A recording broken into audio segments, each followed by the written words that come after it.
يجري عنا إليه من دلنا وهدانا صلى الله وسلم عليه وعلى آله. سبحانك لا علم لنا إلا ما علمتنا إنك أنت العليم الحكيم. وقال رب اشرح لي صدري ويسر لي أمري واحلل عقدة من لساني يفقهوا قولي. نوينا التعلم والتعليم والتذكر والتذكير والنفع والانتفاع والإفادة والاستفادة والحث على تمسك بكتاب الله وسنة رسوله ودعاء إلى الهدى ودلالة على الخير ابتغاء وجه الله مرضاته وقربه وثوابه. اللهم صل وسلم على سيدنا محمد مفتاح باب رحمة الله عدد ما في علم الله صلاة وسلاما دائمين دوام ملك الله وعلى آله وصحبه عدد كل ذرة ألف مرة. Bagi memberkati majlis, sama-sama kita membacakan surah Fatihah, hadiahkan pahala bacaannya buat junjungan yang mulia Rasulullah sallallahu alaihi wasallam, isteri-isteri baginda, ahli keluarga, zuriat keturunan baginda, para sahabat, tabi'in, tabi'in, ulama amilin, auliaillah salihin. Juga secara khusus wa arwah kedua orang tua kita, mudah-mudahan Allah Ta'ala ampunkan mereka di alam barzakh sana, rahmati mereka, angkat azab kubur dari mereka.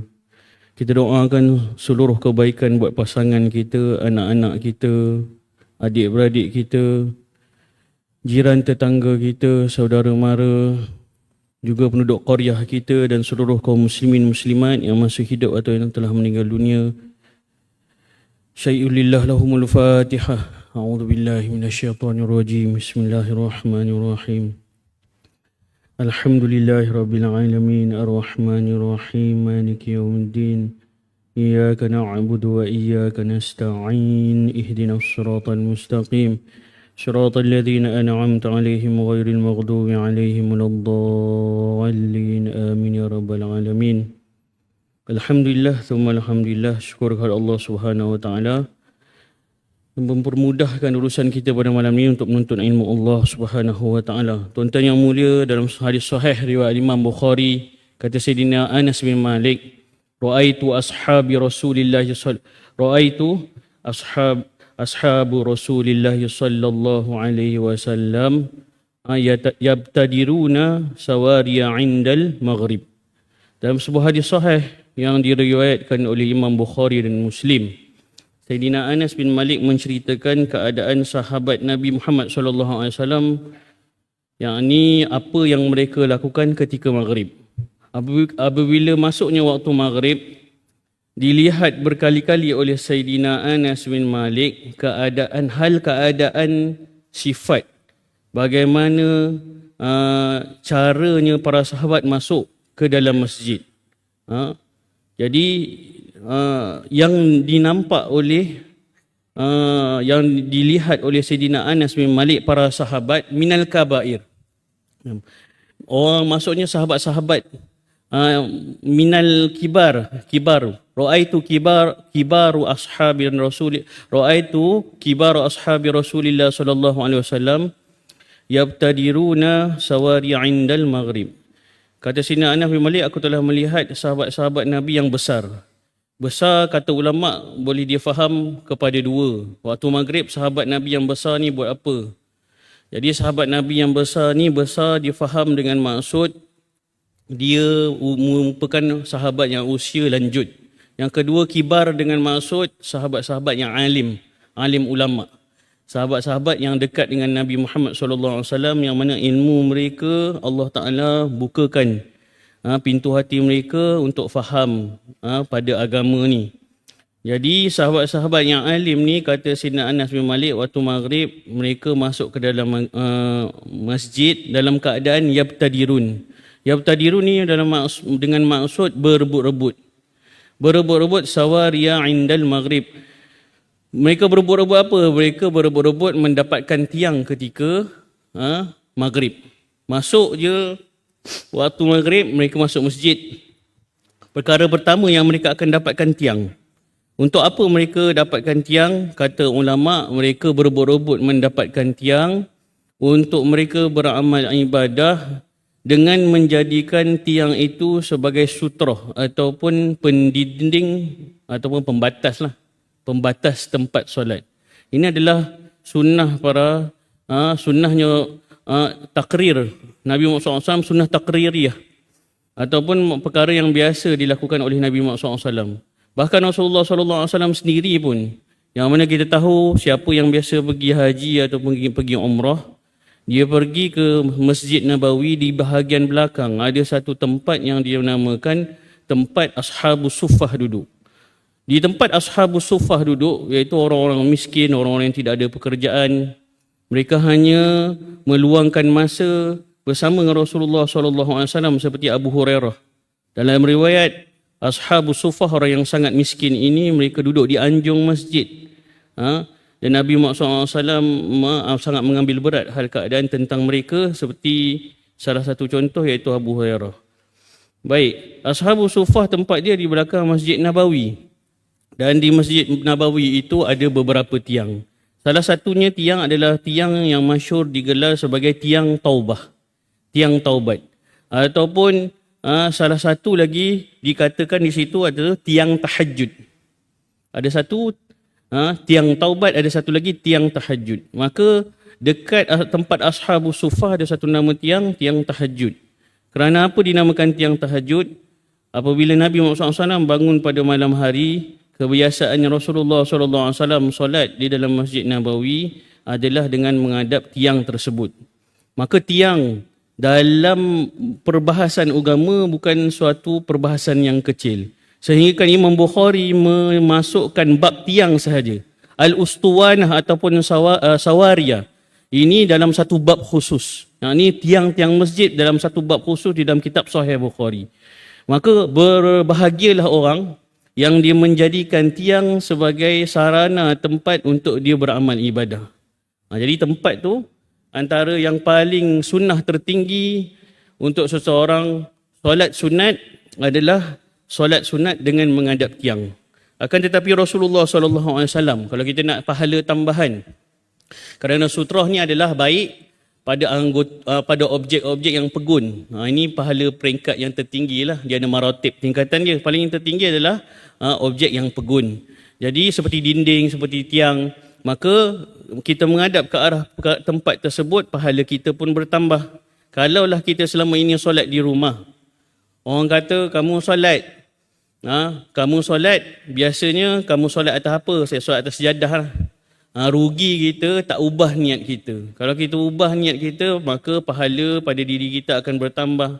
Kalau kita solat duha di rumah, solat tahajud di rumah, ataupun solat fardu sekalipun, maka jadikanlah dinding di rumah itu sebagai pembatas tempat solat kita. Maka yang perlu diubah adalah niat di dalam hati. Apabila satu orang kebiasaannya membentangkan sejadah, dan ditanya orang, kenapa kamu semayang bentang sejadah? Entah orang lain pun semayang bentang sejadah, maka saya pun bentang sejadah. Dia tidak tahu bahawa Rasulullah SAW menjadikan sesuatu hamparan itu adalah sebenarnya suatu sunnah dalam menentukan batas tempat seseorang solat. Jadi bila seseorang solat, disunnahkan bagi imam dalam solat berjemaah dan bagi orang yang ketika mana dia solat secara bersendirian. Setiap masa walau di mana sahaja dia berada, disunnahkan dia membuat pembatas tempat dia solat, sutra. Maka pembatas itu yang terpaling baik adalah objek yang pegun seperti yang kita sebut tadi, dinding. Maka dindinglah niat. Ni saya semayang atas dinding. Apabila kita solat dengan menghadap kepada sesuatu, kan Rasulullah SAW yusalli ila syai'in yasturuhu alaih. Adalah Nabi Muhammad SAW solat, dia yang ni baginda SAW solat, dia menjadikan di hadapan tempat solatnya pembatas. Dan Nabi SAW kata pada kita, falyadnu minha, bila kamu solat tu pastikan kamu solat itu dekatlah kepada pembatas tempat kamu solat. Kalau nak solat dengan menghadap tiang, tak boleh tiang jauh 3 hasta daripada kita, lebih daripada 3 hasta daripada kita. Hendaklah tiang itu sekurang-kurangnya 3 hasta dan ke bawah daripada kita. Umpama kata ulama lebih kurang seseorang itu sujud dan dia letak sejengkal daripada kepala tempat dia sujud. Sekadar itu je lah. Maksudnya Nabi Muhammad SAW kata kalau kita nak solat, falyadnu minha, mendekatlah kepada sesuatu yang kita jadi tempat sutrah. Tuan-tuan yang dirahmati oleh Allah Subhanahu Wa Taala, kita ni solat kadang-kadang kita tengok orang solat, tak kala dia solat, kenapa dia solat? Kadang-kadang bila dia solat dia bentang sesuatu yang ada di bahagian badan dia. Dia bentang. Sama ada yang dia bentang tu sejadah, ataupun yang dia bentang tu adalah rida, ataupun selendang. Kita kata ni dah ada sejadah, kenapa dia nak bentang? Ni dah ada kapet, dah elok, dah ada kapet, dah ada garis-garis lain, kenapa dia bentang? Kerana sunnah Rasulullah SAW bentang. Bentang ni bukan orang tu punya pekerjaan, tapi memang sunnah Rasulullah SAW bentang sesuatu. Kata Sayyidina Anas bin Malik, inni dakhala ala Rasulillah sallallahu alaihi wasallam. Mohon maaf, kata Sayyidina Abu Zar. Abu Zar masuk bertemu Rasulullah SAW, hadis sahih riwayat Imam Muslim. Dakhala ala Rasulullah sallallahu, dakhaltu ala Rasulillah sallallahu alaihi wasallam faraaituhu yusalli ala hasirin yasjuduhu alaih. Aku masuk bertemu dengan Rasulullah sallallahu alaihi wasallam, faraaituhu, maka aku telah melihat Rasulullah sallallahu alaihi wasallam yasjudu ala hasirin, baginda sujud di atas suatu hamparan yang dia sujud di atasnya. Maksudnya asal pada perkara itu tidak ada, akan tetapi Rasulullah SAW mewujudkan sesuatu yang mana beliau hamparkan di hadapan baginda sehingga baginda sujud di atas sesuatu tersebut yang baginda jadikan sutrah. Dalam riwayat pernah dijadikan sutrah adalah seperti ridak baginda. Kemudian Rasulullah SAW pernah menjadikan sutrah kain. Maka sesuatu hamparan yang seseorang itu hamparkan bukanlah sesuatu yang kita kata perkara yang baru. Akan tetapi Rasulullah sendirilah yang terlebih dahulu apabila hendak solat, baginda menghamparkan sesuatu yang baginda apabila solat sujud di atas hamparan tersebut. Maka ini disunnahkan pada kaum muslimin semuanya.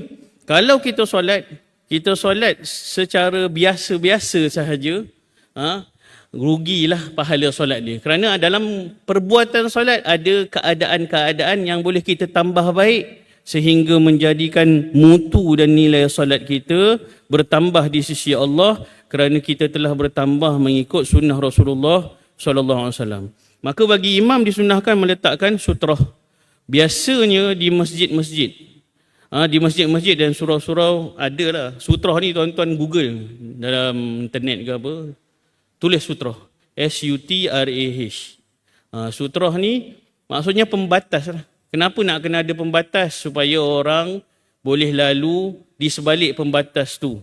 Kan? Supaya orang boleh lalu di sebalik pembatas tersebut. Tuan-tuan yang dirahmati oleh Allah, termasuklah pembatas ni. Kalau kita Google ataupun beli kat Shopee ke Lazada ke, dia ada jual. Orang jual dalam bentuk kayu tu. Dalam bentuk kayu tu, letak di hadapan tempat kita solat. Begitu jugalah kalau kita solat secara bersendirian. Tuan-tuan yang dirahmati oleh Allah, bila kita solat di rumah, pastikan kita solat tu menghadap dinding, dekatkan dengan dinding. Maka bila kita dekat sejadah kita dengan dinding, dapatlah kita solat dengan berniat dinding itu sebagai sutrah dan pahalanya paling tinggi. Itu yang disebutkan oleh ulama di dalam kitab fiqh. Tuan-tuan yang dirahmati oleh Allah, ada dalam 20 minit lagi. Saya nak cerita benda lain. Saya nak cerita berkenaan dengan syarat-syarat melengkapkan taubat. Tuan-tuan yang dirahmati oleh Allah Subhanahu Wa Taala, kita tahu syarat-syarat taubat ini ulama menyebutkan ada 3 ataupun 4. Pertama, 3. 3 adalah kalau seseorang itu melakukan maksiat ataupun dosa yang hanya berkait dengan Allah Ta'ala, maka taubatnya hanya 3. Iaitu apa? 3, yang lepas dia menyesal bersungguh-sungguh maksiat yang lakukan. Pertama yang lepas. Yang kedua sekarang wajib meninggalkan serta merta perbuatan maksiat itu. Yang ketiga akan datang berazam sungguh-sungguh tak mahu melakukan perbuatan maksiat tersebut. Maka dosa dengan Allah Subhanahu Wa Taala Allah boleh ampunkan. Allah boleh ampunkan kalau seseorang itu melakukannya dengan apa? Dengan melengkapkan 3. Tapi dosa dengan Allah, kalau dosa dengan Allah yang bukan melibatkan kewajipan fardu yang Allah amanahkan pada kita. Contoh tuan-tuan yang dirahmati oleh Allah Subhanahu Wa Taala, diharamkan seseorang itu mengeluarkan kata-kata berbentuk makian. Maka kita dah biasa mencarut, mengeluarkan kata-kata yang tak elok ni, dah terbiasa sendiri-sendiri. Maka itu kalau ada benda-benda kita mencarut sendiri-sendiri, contohnya tak ada kait dengan orang pun, maka ia adalah satu dosa kepada Allah Subhanahu Wa Taala. Maka wajib orang yang tersebut bertaubat. Bertaubat macam mana? Pertama, yang lepas kena kena menyesal akan perkara yang berlaku. Sekarang tinggalkan serta-merta, akan datang berazam sungguh-sungguh tak mahu lakukan lagi. Jenis dosa yang kedua, syarat rukun taubat dia ada 4. Iaitu kalau taubat tersebut maksiat seseorang lakukan, dia adalah berkaitan dengan kefarduan yang Allah Ta'ala wajibkan. Maka syarat taubat dia ada 4. Contohnya solat. Solat ni fardu. Solat fardulah yang Allah wajibkan. Solat 5 waktu saya semalam. Jadi solat fardu kalau dia tinggalkan, maka hendaklah satu orang itu yang dia telah lepas dulu, dia telah solat fardu, dia tak solat fardu tu, maka dia mestilah wajib bagi dia adalah serta-merta dia itu mestilah menyesal bersungguh-sungguh. Sekarang mesti dia meninggalkan serta-merta perbuatan dia meninggalkan solat dengan sengaja. Akan datang hendaklah dia berazam sungguh-sungguh tak mahu meninggalkan solat. Dan yang keempat, bila masuk dengan solat fardu, wajib dia menunaikan hak Allah, hutang Allah yang dia telah tinggalkan. Maka kalau dia meninggalkan solat fardu, dia hendaklah qada solat fardu tadi. Maka ini kita kena faham, barulah seorang itu dinamakan bertaubat. Ada orang dia kata dia bertaubat dah kepada Allah. Dia bertaubat dah kepada Allah. Dulu dia banyak tinggal sembahyang fardu. Dengan mana dia berhenti serta-merta perbuatan dia meninggalkan solat tu dia tak buat dah. Dia buat solat. Dia menyesal. Akan datang dia berazam sungguh-sungguh tak mahu saja-saja tinggal solat. Tapi dia tak cukup rukun taubat yang keempat, kerana berkaitan dengan fardu kepada Allah, dia kena bayar. Fadainullah ahaqqu an yuqda, maka hutang Allah adalah terlebih berhak untuk kamu tunaikan. Hadis sahih riwayat Imam Muslim. Maka wajib dia bayar. Bila dia tak bayar, dia tak dinamakan bertaubat. Belum, walaupun saya dah taubat ni, dah cukup dah semayang. Saya sekarang ni dah semayang semua saya semalam. Semua yang lepas-lepas tu, biarlah dah lepas. Boleh macam tu ke? Jawapannya tak boleh. Kalau berkaitan dengan kefarduan kepada Allah, mesti tunaikan. Puasa yang sengaja ditinggalkan yang lepas, kena bayar. Apa sahaja. Dan termasuklah kita nak sebutkan di sini adalah kalau dia dosa berkaitan dengan manusia, maka kena minta maaf pada manusia. Ini yang ketiga, jenis taubat yang ketiga. Kalau berkaitan dengan manusia, syarat rukun taubat yang keempat, wajib minta maaf kepada manusia. Kalau mengumpat manusia, wajib minta maaf pada manusia yang keempat. Selagi tak minta maaf kepada manusia, tak lepas daripada perhitungan Allah di padang mahsyar. Di dunia bolehlah kita ada banyak duit, akhirat duit tak boleh bawa kita ke mana. Modal yang kita ada di hari akhirat adalah dosa dan pahala. Sehingga bila di dunia dulu dia ada mengumpat orang sebanyak-banyaknya dan tak pernah pun minta ampun pada orang tersebut, maka di hari akhirat nanti dia akan diadili.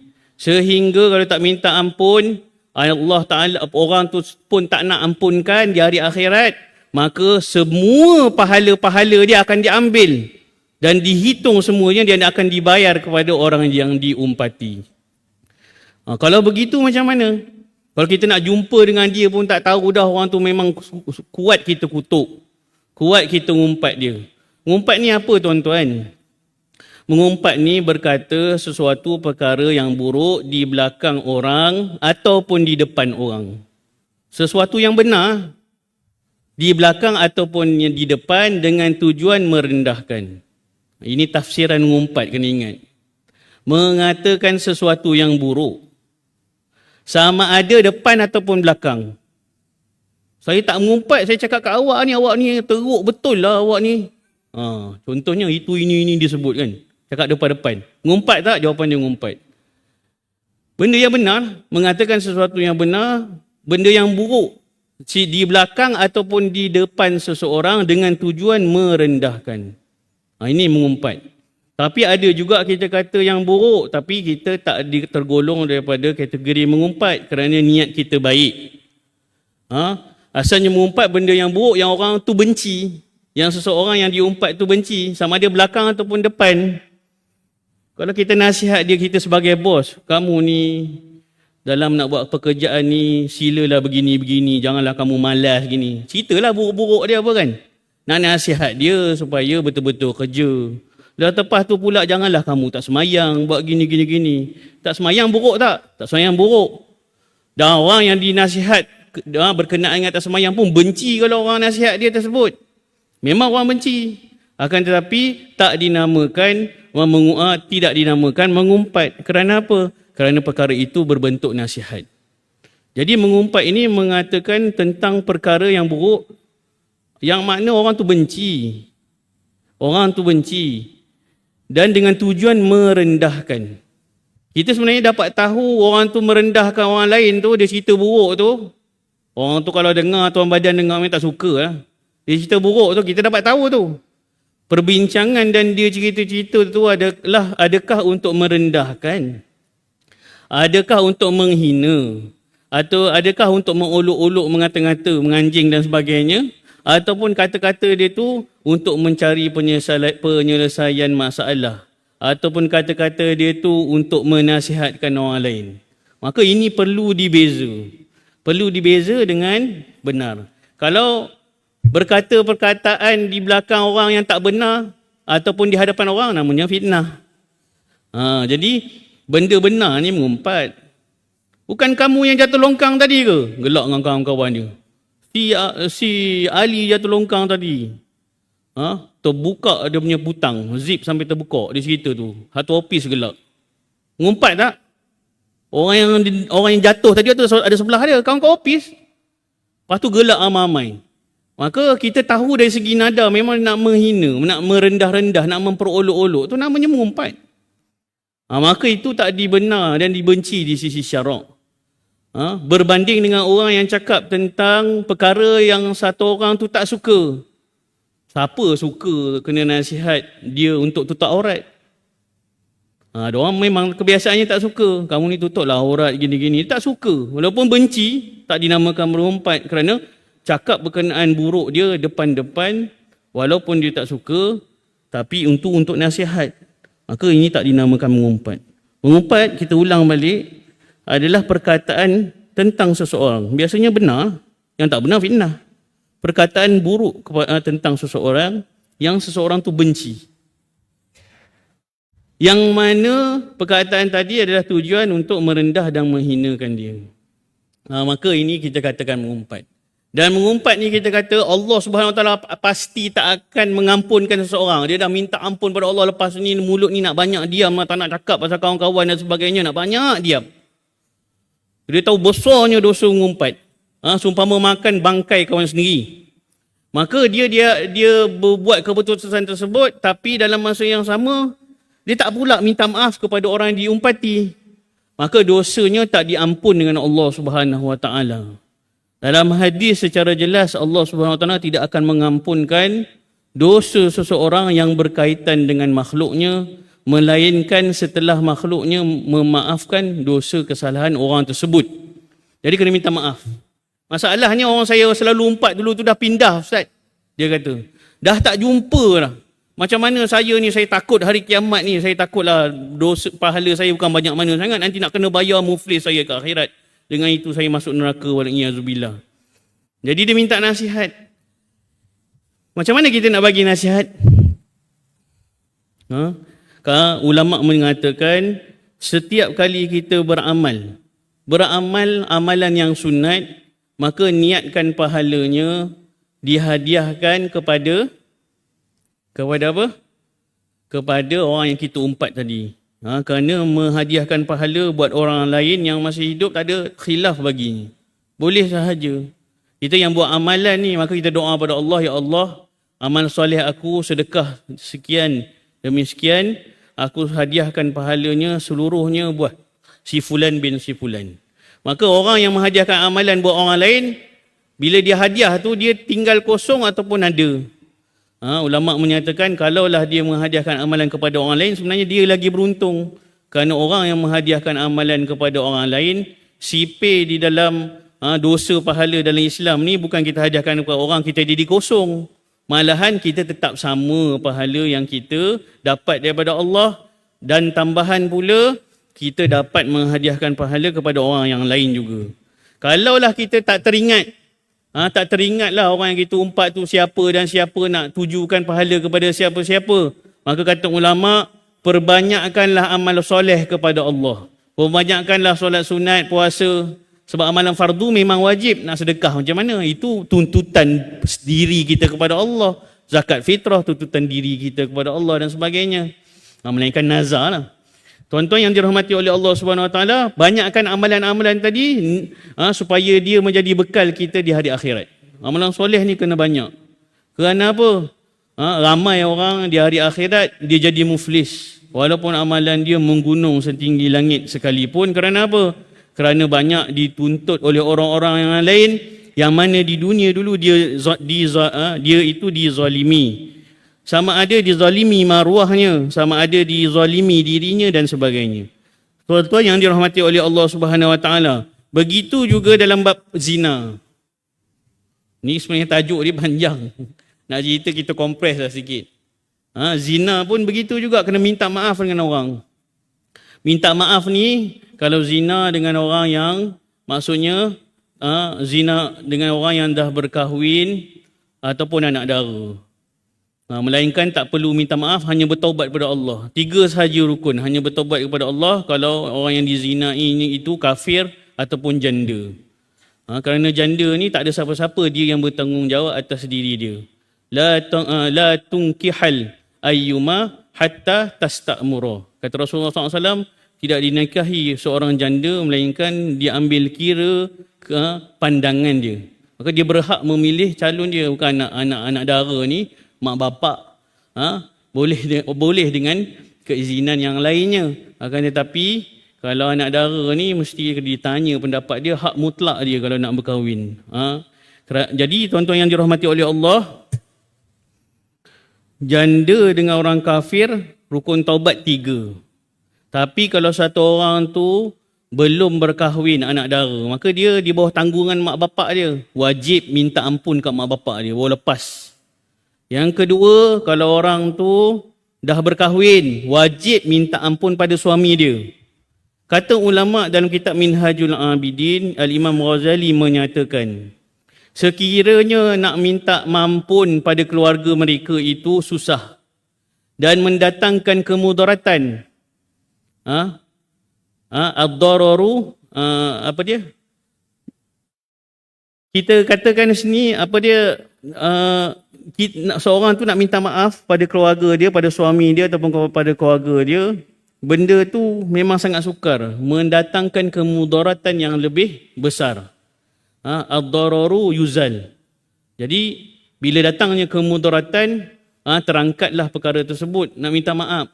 Jadi hampir-hampir mustahil lah kita nak kata nak minta maaf. Kan bila nak minta maaf anak dara dia, satu orang tu dah berzina dengan anak dara dia, dia pun bertaubat. Lepas tu dia dengar dosa dengan manusia kena minta maaf, pergi jumpa bapak dia minta maaf.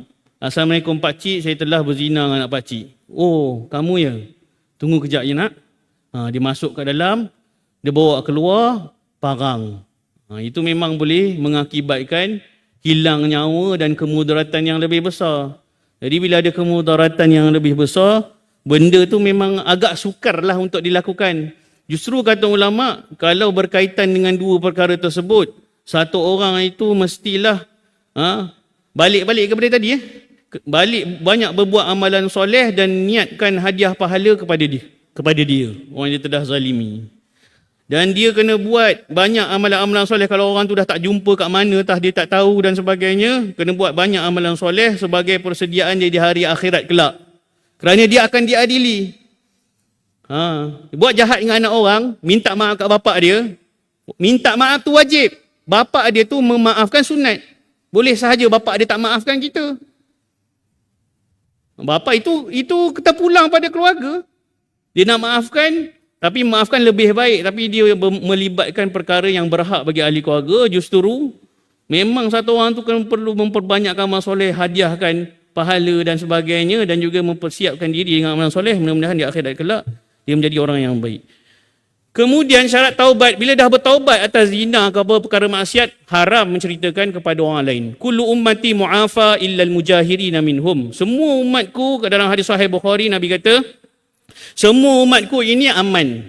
Maksudnya diampunkan oleh Allah. Kalau bertaubat diampunkan Allah. Illal mujahirina minhum, melainkan mereka yang terang-terang melakukan dosa. Apa dia maksud terang-terang melakukan dosa? Orang yang malam hari telah bertaubat kepada Allah Subhanahu Wa Taala dengan taubat yang sungguh-sungguh, Allah dah ampunkan dia. Maka apabila dia di siang hari dia ceritakan kepada orang, aku telah melakukan perbuatan buruk sekian dan sekian. Allah kata, dalam hadis Nabi Muhammad SAW dia kata, sedangkan Allah Subhanahu Wa Taala telah menutup aib dia pada malam hari, dia pada siang hari terang-terang membuka aib yang telah ditutupkan oleh Allah Subhanahu Wa Taala. Orang yang macam ni, taubat dia tak diterima Allah. Tu yang jadi macam-macam tu. Kadang-kadang ada setengah-setengah masjid dia tersilap panggil orang. Panggil artis, habis buka semua buruk-buruk artis. Haram tu cerita keburukan sini. Allah letak aib kamu. Kamu dah bertobat kepada Allah. Cukuplah. Kalau kamu nak cerita pula keburukan kamu kepada orang lain pula. Allah dah kasih sayang kamu, air mata kamu, taubat kamu cerita ke orang. Haram cerita walaupun pada best friend sendiri dan pada pasangan hidup semati pun haram cerita. Ada satu orang suami tu dia kata, kita ni dah kahwin 15 tahun. Saya rasa tak adalah apa rahsia saya dengan kamu. Isteri dia kata, tak ada apa-apa rahsia bang, melainkan satu. Baguslah kamu nak betul terang. Kamu pernah tak sekian-sekian dulu? Kamu pernah tak sekian-sekian dulu? Melakukan sesuatu perkara, berzina ke apa benda kan? Maka kalau ulama' mengatakan sekiranya ditanya orang tentang maksiat yang pernah kamu lakukan terdahulu, maka hukumnya wajib berbohong. Wajib berbohong tahu tak? Wajib berbohong. Dia sebut dalam Imam Ghazali. Sebab bohong ni bukan asal dia haram. Tapi ada yang harus, ada yang wajib. Wajib bila mana? Wajib bila tidak tercapai. Imam Ghazali kata dalam kitab Ihya Ulumuddin, bila tidak tercapai sesuatu tujuan melainkan dengan kita berbohong, maka dilihat hukum tujuan tersebut. Kalau hukum tujuan tersebut wajib, maka wajib berbohong. Hukum tujuan tersebut harus, maka harus berbohong. Gitu dia sebut kan? Tengok tujuan tersebut. Kita keluar masjid, tiba-tiba ada nak masuk dalam kereta, ada satu orang masuk dalam kereta kita. Kita tengok darah-darah badan dia. Habislah baju terkoyak-koyak, mata berdarah-darah. Tolong saya, selamatkan saya. Ada orang nak bunuh saya. Tak sempat kita tanya. Ada 5 orang, badan besar-besar, bawa parang apa semua. Dia kata, mana orang tadi yang lalu ni? Korang ajar betul budak tu, kata, aku nak bunuh dia. Kita tahu dalam kereta kita. Kalau kita tahu hukum wajib berbohong, hukum berbohong haram, takkan kita nak beritahu. Alamak, berbohong haram pula, macam mana Dia kata, apa? Dia ada dalam kereta saya, jangan beritahu dia ada dalam kereta saya. Dia kata, abang dia ada dalam kereta saya, jangan beritahu dia ada dalam kereta saya. Jangan beritahu saya beritahu abang dia ada dalam kereta saya. Kat situ. Matilah orang tu. Tak kira lah apa sebab pun dia salah. Walaupun dia salah sekalipun, bukan tugas orang mengambil tindakan hukuman, melainkan pihak berkuasa kalau dia salah. Ini benda yang kita langsung tak tahu. Selamat saya, ada orang nak bunuh saya. Di situ keadaan tersebut wajib berbohong. Kenapa? Untuk memelihara nyawa. Imam Ghazali kata dilihat pada tujuan. Kalau satu perkara ditanya kepada kamu benda yang kamu tak akan dapat melainkan berbohong, tujuan itu tidak akan tercapai melainkan berbohong, maka hukumnya dapat diketahui dengan kita tengok hukum tujuan tersebut. Maka kalau seorang tanya, walaupun best friend kita minum air kat kedai kopi, cerita sampai dulu cerita. Tengah minum-minum ni, ingat tak dulu kita ada apa? Dekat Shell, dekat tempat kita, asrama kita ada Shell. Situ ada orang jual arak. Cerita lah kawan kita tu pernah minum. Lepas tu kawan dia tanya, kau pernah minum tak? Padahal dia dengan geng yang kawan dia tu, tapi dia bertaubat sekali tu je lah dia minum. Dia minum arak tu muntah-muntah habis, tak boleh masuk dalam badan dia. Kawan dia ni tanya, nak cakap betul?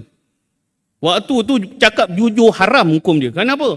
Allah telah menyimpan aib dia, memelihara aib dia. Maksiat seseorang haram diceritakan walaupun pada pasangan kita sendiri. Suami apa tanya isteri dia, jenis suami apa yang sanggup tanya isteri dia, kamu pernah berselingkuh tak dulu? Oh, bahaya sebenarnya pertanyaan tu. Isteri punyalah baik, nak tanya semua, korek lubang cacing. Allah Ta'ala dah tutup keburukan, maka keburukan yang Allah Ta'ala dah tutup aib tu, kita kena tetap simpan sampai bila-bila sebenarnya. Kalau kita ceritakan, maka hukumnya haram sebenarnya. Maka begitulah tuan-tuan, kalau satu orang ceritakan aib dia, tu tak nama dia bertaubat. Dia baru datang masjid. Dulu tak ada datang masjid sangat. Orang tahu dia samsing dulu kat situ. Alhamdulillah saya sekarang sudah bertaubat. Dulu saya bukan nak datang masjid. Pergi dengan berpeleseran orang sana orang sini. Dia cerita lah apa dia buat. Lala dia cerita, saya ni dulu semua orang takut. Sekarang saya hanya takut kepada Allah. Saya dulu semua orang takut sampai saya pernah bunuh 2 orang. Bunuh ni bukan main-main. Dosa besar tu. Nak cerita macam hebat sangat. Dulu pernah bunuh orang apa benda semua. Dulu pernah berzina. Dulu pernah makan balik bayar dan sebagainya. Haram cerita tu semua. Dan maksudnya kalau masjid-masjid yang, yalah kadang-kadang tersilap lah. Kadang-kadang masjid pun tak sangka lah dia jemput orang yang bertaubat kan. Orang tu cerita macam-macam. Haram cerita. Tak boleh cerita. Yang dalam TV tu pun sama jugalah. Kalau dapat tengok muka dia. Sekarang ni dah pandai sikit lah, blur. Ada blur lah, tak nampak. Dapatlah pengajaran, dia interview orang kat banduan. Tapi tetap haram juga. Pasal apa tetap haram juga? Orang yang interview tu dapat nampak muka banduan tu. Haram juga. Nak interview boleh, banduan tu daripada awal sampai habis pakai topeng. Pakai face mask, orang pun tak tahu. Walaupun per interview sendiri. Siapa-siapa pun tak boleh tahu. Maka kalau dia dapat menyembunyikan identiti dia dan menceritakan kepada orang ramai tanpa mendedahkan identiti yang mana Allah Ta'ala telah ampunkan dosa dia, maka itu dibenarkan. Kalau tidak, haramlah tuan-tuan. Sebenarnya ada cerita lagi tapi tak ada sempat masa. Cerita pasal orang nak nikah. Lepas azan lah tuan-tuan, saya cerita sikit je lepas azan. Kita azan dulu. Yang ni penting sangat. Orang tu dia nak nikahkan anak keempat dia, tapi anak kedua ni hasil zina. Lepas azan lah. Lepas azan kita azan dulu. Bismillahirrahmanirrahim. Subhanallah walhamdulillah wa la ilaha illallah wallahu akbar. Wa la hawla wa la quwwata illa billahil aliyyil azim. Allahumma salli ala sayyidina Muhammad. Allahu ya karim. Allahu akbar,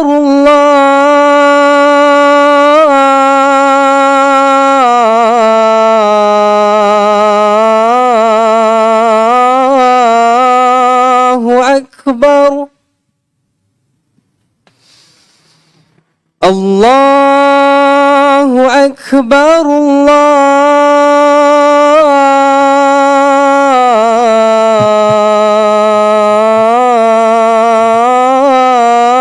Allahu akbar.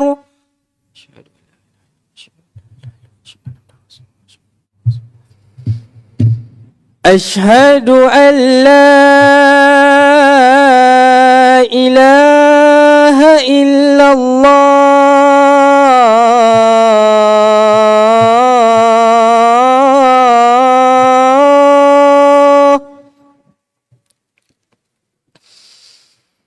Ashhadu an la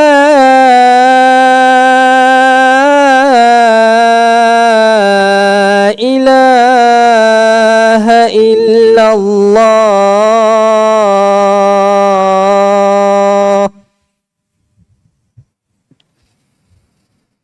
Ashhadu anna Muhammadar Rasulullah.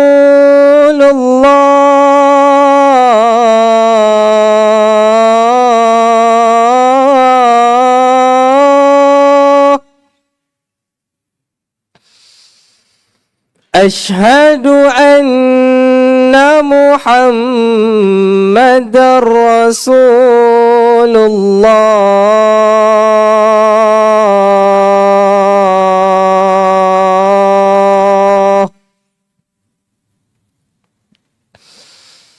Hayya 'alas salah.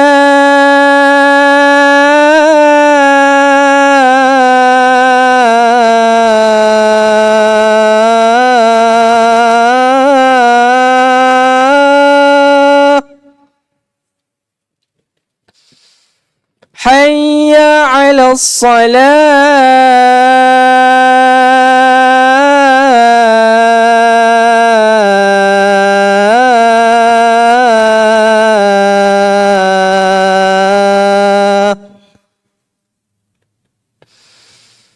حي على الفلاح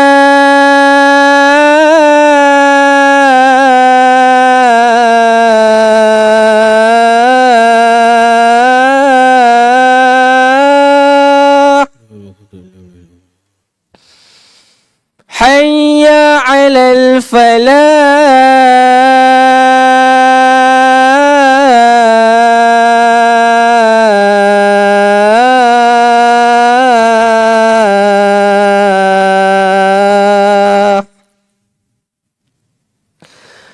الله أكبر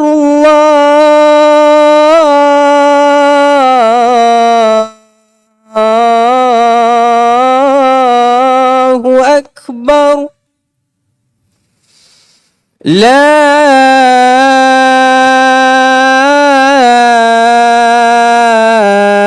إله إلا الله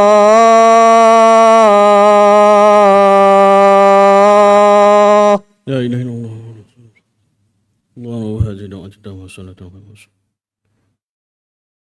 Baik, ada 5 minit sebelum komat.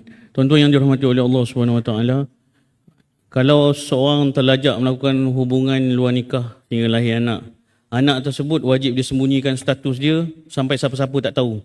Melainkan dia sahaja yang tahu. Itu sebenarnya yang dikehendaki di dalam hukum agama. Kerana apa? Kerana seorang anak kalau dia tahu dia anak orang nikah, dia akan rasa terhina dan dia akan rasa putus asa. Tuan-tuan yang dirahmati oleh Allah, ada satu tempat di Kampung Aman, di Bukit Jalil ke di Puchong. Ni jadi kes dalam majlis suluh agama Islam negeri Selangor, dia jadi kes basic lah, sandaran untuk proses nikah pada masa akan datang. Ada satu orang tu anak 4.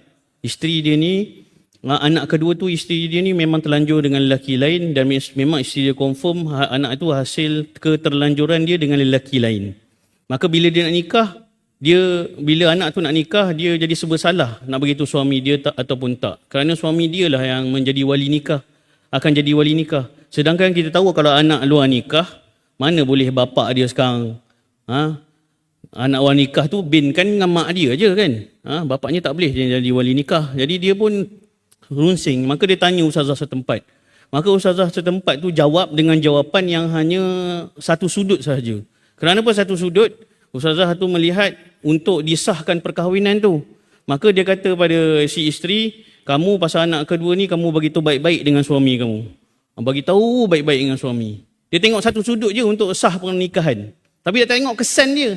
Maka apa yang berlaku bila bagi tahu suami dia betul-betul marah sampaikan teraikan dia dengan talak 3. Anak-anak dia semua benci dengan dia dan buang dia daripada keluarga. Kes ni dapat tahu kerana apa? Dia duduk satu pondok di Negeri Sembilan. Ustaz tu pelik. Setiap ada hujung minggu ataupun masa cuti dan setiap kali hari perayaan, makcik ni tak balik. Lah dia kata, Puan Hajah, kenapa Puan Hajah tak balik? Dah 3 tahun Puan Hajah, seorang pun tak dapat ziarah.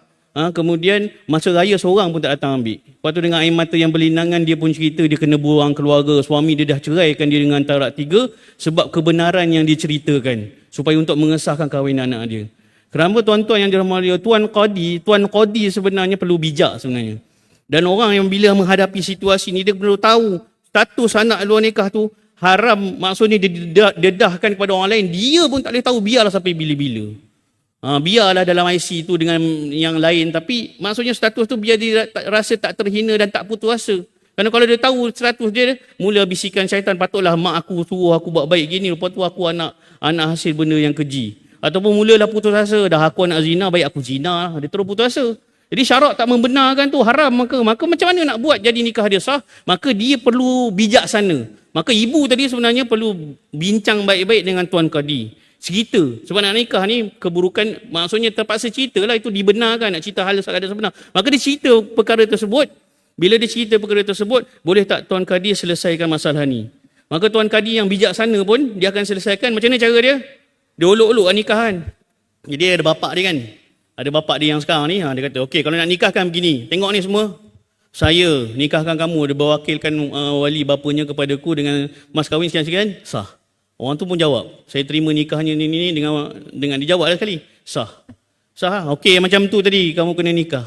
Maksudnya dia melakonkan pada peringkat yang pertama, tapi dia niat betul lah, Tuan Kadi. Lepas tu suruh lah. Sekarang buat. Maksudnya suruh bapaknya yang sekarang, maka bila berlaku keadaan begitu, tak ada kecurigaan satu pun yang akan ditimbulkan oleh orang-orang keluarga terdekat dan termasuklah anak yang dinikahkan. Yang ni kes yang ditimbulkan Jabatan Suluh Majlis Agama Islam yang masa kami mesyuarat dulu. Ni kes terbesar lah, antara kes terbesar tahun lepas.